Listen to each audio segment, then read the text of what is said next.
Здравствуйте! С вами Роман Примак, инструктор по выживанию Центра экстремального туризма СИАЛ. Сегодня мы поговорим, как правильно сделать и оформить кострище.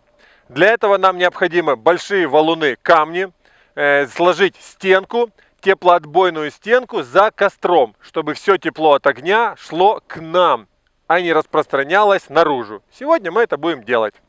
Камни. Чем хорош ручей, всегда есть камни, которые можно взять для постройки стенки отбойной для костра.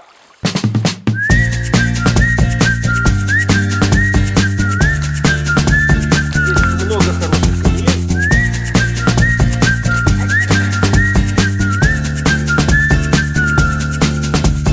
If you want to change, there's one that's boring. I'll show you a secret place you won't be sold.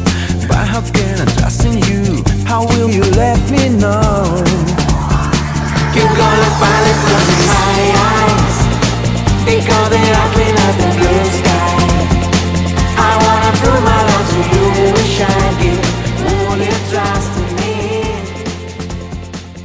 Итак, наше специфическое устройство костра себя полностью оправдало. Стенка теплоотбойник не пускает жар от огня наружу, не греет природу, а все тепло идет нам в палатку. Ну и у меня сейчас спина реально может загореться. Здесь очень жарко, поверьте на слово. Ну, градусник мы повесим, чтобы он очень медленно перестраивается на температуру. И мы вам покажем. За бортом у нас температура оказалась минус 0,9, ну близко к минус 1 градусу.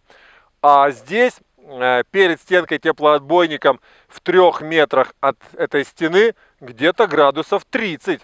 Вот я сейчас чувствую, у меня спина уже плавится, поэтому я недолго здесь сижу, отхожу от вас и от костра подальше. Итак, сегодня мы научились делать теплоотбойную стенку для костра, ну, камин по большому счету. Увидели, убедились, что чем больше камней и чем их больше количество, тем больше тепла мы получаем от нашего костра. С вами был Роман Примак, инструктор по выживанию Центра экстремального туризма СИАЛ. Подписывайтесь на наш канал. До новых встреч!